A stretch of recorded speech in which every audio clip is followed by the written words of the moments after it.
Hello everyone, digital logic ডিজাইনের আজকের লেকচারে আমি ফজলে রাব্বি ফ্রি সিএসসি লার্নিং চ্যানেলের পক্ষ থেকে সবাইকে জানাচ্ছি স্বাগতম। আজকে আমরা combinational logic with MSI and LSI এই চ্যাপ্টারের অন্যতম গুরুত্বপূর্ণ একটা টপিক নিয়ে আলোচনা করব। সেটা হচ্ছে যে কিভাবে একটি রোম বা রিড অনলি মেমোরি কনস্ট্রাক্ট করতে হয় বা কিভাবে এটা গঠিত হয় সেটা সম্পর্কে দেখব। এবং প্রিভিয়াস লেকচারে অলরেডি কিন্তু আমরা রোম কি এবং কত ধরনের রুম সাধারণত আমরা দেখে থাকি, দ্যাট মিনস রুমের ক্লাসিফিকেশন সম্পর্কে কিন্তু অলরেডি আলোচনা করেছি। যদি সেই ভিডিওটা না দেখে থাকেন অবশ্যই ভিডিওটি দেখবেন, সেটা লিংক আমাদের ডেসক্রিপশনে দেওয়া থাকবে। আর যারা আজকে আমাদের চ্যানেলে নতুন এসেছেন অবশ্যই আমাদের চ্যানেলটা সাবস্ক্রাইব করবেন। সাবস্ক্রাইব আমাদের চ্যানেলের জন্য খুব বেশি জরুরি এবং সাবস্ক্রাইবাররাই আমাদের চ্যানেলের প্রাণশক্তি। তো যাই হোক, রোম যেটা বলছিলাম রিড অনলি মেমোরি, এটা হচ্ছে নন ভোলাটাইল।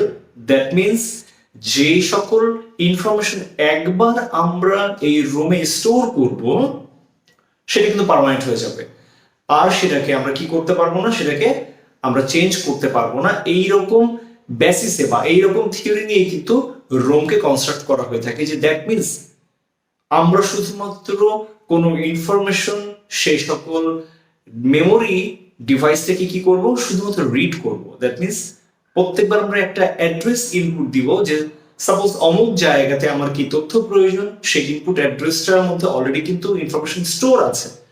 আমি আবারও বলছি যে ইনফরমেশন কিন্তু অলরেডি সার্টেন অ্যাড্রেসে বা একটা ঠিকানাতে স্টোর আছে। আমরা শুধুমাত্র আমাদের ইনপুট অ্যাড্রেস দিয়ে সেই জায়গাগুলোতে হিট করব, আর আমরা সেই ইনফরমেশনগুলোকে রিড করে বের করে নিয়ে চলে আসব।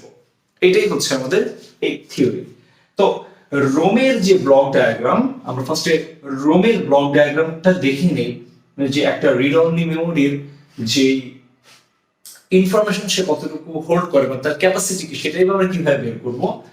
একটা রোমের জন্য যদি আমরা এন বিটের একটা ইনপুট অ্যাড্রেস দিয়ে থাকি, দ্যাট মিনস যতগুলো বিট আমরা ইনপুট দিব তা দিয়ে বোঝাচ্ছে যে সেটা আসলে কতগুলো অ্যাড্রেস জেনারেট করতে পারে। খুব স্বাভাবিক, যদি এন সংখ্যক বিট ইনপুট দেওয়া হয় তাহলে সেটা দিয়ে বোঝা যাবে।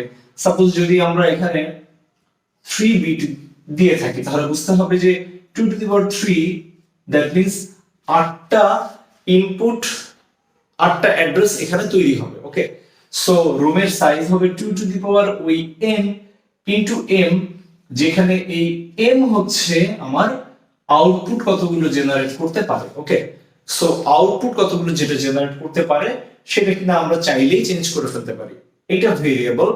এবং 2 টু দি পাওয়ার n হচ্ছে এখানে ডিকোডার দিয়ে কনস্ট্রাক্ট করা। দ্যাট মিন্স আমি যদি একটু ভেঙে ভেঙে বলি যে আসলে রুমের মধ্যে কি আছে, এই যে 2 টু দি পাওয়ার n যে আমরা বলছিলাম সেটা হচ্ছে ডিকোডার। Okay, decoder. আর দ্যাট মিন্স ডিকোডার মানেই হচ্ছে সেখানে কি আছে, এন্ড গেটের অপারেশন। কারণ আমরা যদি n সংখ্যক ইনপুট দেই 2 to the power n output produce করতে পারে কিন্তু ডিকোডার, সেখানে কিন্তু এন্ড গেটের লজিক ব্যবহার করা আছে। আর পরবর্তীতে m সংখ্যক যে আউটপুট বলছিলাম সেই আউটপুট গুলো m সংখ্যক অর গেট দিয়ে ডিজাইন করতে হবে। দ্যাট মিন্স অর গেট ব্যবহার করতে হবে। এই যে এন্ড গেট ডিকোডারের পার্টটা বলছিলাম সেটা হচ্ছে কমপ্লিটলি ফিক্সড। ওকে, আর অর গেটের যে কথা বলছিলাম সেটাকে চেঞ্জ করা যেতে পারে, সেই জন্য এই অংশটুকু হচ্ছে প্রোগ্রামেবল। খুব সহজভাবে একটু বিষয়টা মনে রাখতে হবে যে একটা রিড অনলি মেমোরি হচ্ছে ডিকোডার, দ্যাট মিন্স সেখানে এন্ড গেটের কিছু লজিক আছে এবং এরপরে আউটপুটটাকে ফাইনালি প্রডিউস করার জন্য দ্যাট মিন্স সার্টেন যে অ্যাড্রেসের ভিতরে যে ডেটা, সেই ডেটাকে পাওয়ার জন্য ফাইনালি আমাকে কি করতে হবে, ওই অর গেটের লজিক ব্যবহার করতে হবে। তাহলে আমি ফাইনালি আমার যে রোম বের করতে পারি। অনেক ক্ষেত্রে পরীক্ষায় কিন্তু এরকম কোশ্চেনে থাকে যে একটা রোমের সাইজ কত। ওকে, তো বললো যে যদি ইনপুট অ্যাড্রেস দেওয়া যেতে পারে 8 বিট, ওকে 8 বিট যদি ইনপুট অ্যাড্রেস দেওয়া যেতে পারে এবং সেইটা যদি 7 বিট, ওকে 7 বিটের একটা আউটপুটকে প্রডিউস করতে পারে, তাহলে আমাদের কি ধরনের রোম ব্যবহার করতে হবে বা রোমের সাইজ কত। তখন আমরা কি করব, খুব সিম্পলি একটা ম্যাথমেটিক্যাল ক্যালকুলেশন, সেটা হচ্ছে যে 2 টু দি পাওয়ার 8 ইনটু 7। এটা করার পর ফাইনালি যেটা চলে আসবে সেটাই হচ্ছে আমার কি size of ROM. Okay, size of ROM বা রিড অনলি মেমোরি আমরা যেটা ব্যবহার করব সেটার সাইজ। তো যাই হোক, মোটামুটি এইটা আমরা বেসিক্যালি ব্যাপারটা বুঝতে পারলাম। আশা করি ব্যাপারটা বুঝতে পেরেছেন। এখন আমাদের কাজ হচ্ছে এই যে রোম, এখানে একটা 32x4, ওকে, 32/4 একটা রোমকে কিভাবে আমরা কনস্ট্রাক্ট করতে পারি বা ডিজাইন করতে পারি সেটা আমরা দেখছি।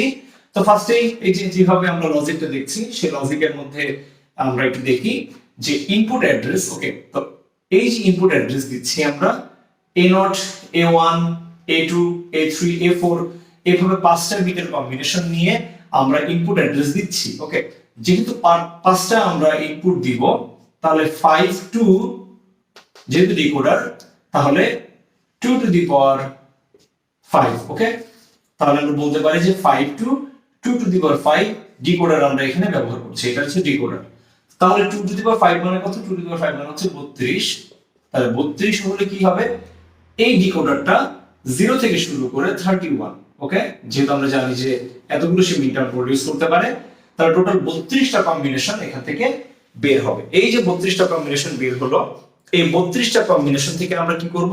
আমাদের লিংক গুলো বের করে নিব, যেখান থেকে আমরা সরাসরি আমাদের এই যে যেহেতু বলা আছে যে 32/4, ওকে, 4, তার মানে আমরা যে আউটপুট ওয়ার্ড পাবো, যে রেজাল্টটা ফাইনালি পাবো সেটা হচ্ছে 4 বিট, মানে 4 বিটের একটা রেজাল্ট। ওকে, আউটপুট, সেই ডাটাটা আমরা দেখতে চাচ্ছি।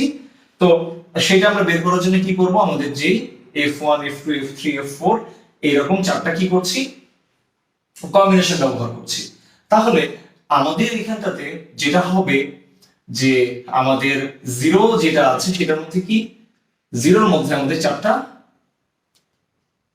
লিংক তৈরি করা আছে, 1 এর মধ্যেও চারটা লিংক তৈরি করা আছে, 2 এর মধ্যেও চারটা লিংক। ওকে, এভাবে করতে করতে 32টা 31 যেটা টোটাল 32টার মধ্যে চারটা চারটা করে লিংক, এবং প্রত্যেকটা লিংক হচ্ছে আমাদের যে অর গেট, সেই অর গেটের মধ্যে আউটপুট হিসেবে আসবে। তো এভাবে এসে আমরা আমাদের ডাটাগুলোকে কি করে থাকি?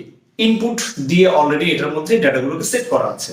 এই যে সেট করা আছে সেটার জন্য আমাদের যে এইখানটাতে যেটা ব্যবহার করা হলো সেটাকে আমরা বলছি row matrix. Okay, that means এই যে ডেটাগুলোর যে কানেকশন। ওকে, তাহলে আমরা বলতে পারি মাঝখানে যে জায়গা, এখানে কি অনেকগুলো কানেকশন আছে, 3 থেকে শুরু করে এখানে 30। এই কানেকশনগুলো এখানে দেখানো হয়নি, সবগুলো কানেকশন কিন্তু এখানে অলরেডি আছে। ওকে, তাহলে যেটা বলছিলাম যে এখানে আমরা কি ব্যবহার করে থাকি? রো ম্যাট্রিক্স ব্যবহার করে থাকি। তো রো ম্যাট্রিক্স দিয়ে বিষয়টা এরকম যে এই জায়গাটাতে আমরা আবারও জিনিসটা রিপিট করি।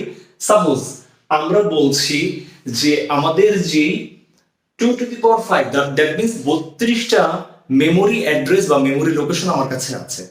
তার মধ্যে আমি চাচ্ছি আমার যে ফার্স্ট যে লোকেশন, ফার্স্ট যে মেমোরি, সেই মেমোরিতে অলরেডি কিছু না কিছু ডেটা রেখে দেওয়া আছে। ওকে, তাহলে আমি বলতে পারি যে সেই মেমোরিতে কত বিট ডেটা রাখা আছে সেটা আমি বুঝবো। এটা বলছিলাম যে অলরেডি যেটা সেটা হচ্ছে যে এই যে চারটা যেহেতু বিট, 4 বিটের কম্বিনেশন, তার মানে 4 বিটের একটা ডেটা রাখা আছে।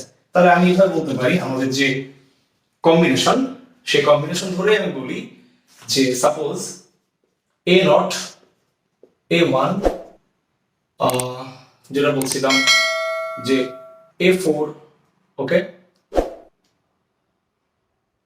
A3, A2, A1 এবং A0, এইগুলোর কম্বিনেশনে আমার 0 0 0 0 0। ওকে, সবগুলো যদি 0 হয়ে থাকে তাহলে আমি বললাম যে আমার মেমোরি লোকেশন এটা হচ্ছে আমার ফার্স্ট মেমোরি লোকেশন। তাহলে ফার্স্ট মেমোরি যে লোকেশন, সেই লোকেশনের মধ্যে ডেটা লেখা আছে কত? 1010 থাকতেই পারে। ওকে, সেটা কথা বলছি। আমরা অলরেডি এই ডেটা কিন্তু এর মধ্যে রেখেছিলাম। তো সেখান থেকে আমাদের এই যে 1010 সেই ডেটাটাকে আমরা রিড করব। তো এইভাবে সবগুলো রাখা আছে, তার মধ্যে 1010 কে যদি হিট করতে চাই তাহলে কি হবে? আমাদের A0 0 হবে, A1 0 হবে, ওকে, A2, A3, A4 সবগুলো কি তখন আমাকে ইনপুট হিসেবে 0 দিতে হবে। এই 0 করসপন্ডে তখন কি হবে? আমার এই যে লিংক, সেই লিংক কাকে চুজ করে নিবে? আমি যেহেতু মেমোরি সিলেক্ট করেছি 0, দ্যাট মিন্স তখন এই অংশটা অ্যাক্টিভ হবে, এবং এর মধ্যে অলরেডি ডেটা রাখা ছিল কত? ডেটা রাখা ছিল 1010। ওকে, তাহলে 1010 যদি আমি সিলেক্ট করে নেই বা সেটা যদি সিলেক্টেড হয়, এভাবে সবগুলোর জন্য কিন্তু সিরিয়ালে প্রত্যেকটা মেমোরি অ্যাড্রেস আলাদা আলাদা ভাবে ডেটাকে রাখা আছে। আমি যখন 0 কে সিলেক্ট করে নিব তখন কিন্তু অটোমেটিক্যালি 1 2 3 এই করতে করতে 31 পর্যন্ত সবগুলো যে ডাটা সিলেক্টর সবগুলো কি হবে, এট দ্য পার্টিকুলার টাইমে সবগুলো অফ থাকবে। ওকে, ওই সেম টাইমে শুধুমাত্র ফার্স্ট যে মেমোরি লোকেশন 0000 যার মধ্যে 1010 রাখা ছিল, শুধুমাত্র সেই অংশটুকু অ্যাক্টিভ হবে, আর বাকি সবগুলো রো ম্যাট্রিক্স এর যে এলিমেন্ট সেই এলিমেন্ট গুলো অফ থাকবে। দ্যাট মিন্স এই অংশে যখন এটা সিলেক্টেড হয় তখন 1 0 1 0 শুধুমাত্র এই অংশটুকু অ্যাক্টিভ হবে এবং সেটা সিলেক্টেড হয়ে আমরা সরাসরি এখানে রেজাল্ট হিসেবে 1 0 1 0 এইভাবে এটা তখন অ্যাক্টিভ হয়। তো যাই হোক, মোটামুটি এইটাই ছিল আমাদের যে রোম কনস্ট্রাকশন, যেটা কিনা আমরা আমাদের 32 ওকে এবং 32 এবং 4 দ্যাট মিন্স হচ্ছে 32টা অ্যাড্রেস এবং 4টা আমাদের যে অর গেট, সেই অর গেটের কম্বিনেশন নিয়ে আমরা এটা তৈরি করলাম। অন্যভাবে আমরা যদি বলি এই 32টা এখানে অ্যান্ড গেট এবং 4টা অর গেটের কম্বিনেশনে আমাদের যে রোমটা তৈরি করা হয়েছে রিড অনলি মেমোরি, সেটার কনস্ট্রাকশন সম্পর্কে জানলাম। তো যাই হোক, আশা করি আপনাদের এই ভিডিওটি ভালো লেগেছে। যদি ভিডিওটি ভালো লেগে থাকে অবশ্যই ভিডিওটি লাইক করবেন, শেয়ার করবেন, আমাদের চ্যানেলটা সাবস্ক্রাইব করে রেখে বেল আইকন প্রেস করে রাখবেন, যারা যে কোনো ভিডিও আসলে খুব ইজিলি আপনারা এটা নোটিফিকেশন পেয়ে থাকেন। নেক্সট লেকচারে আমরা ভিন্ন কোনো টপিক নিয়ে আলোচনা করছি। আপনাদের সবার জন্য শুভকামনা থাকলো। আজকের ভিডিও পর্যন্ত।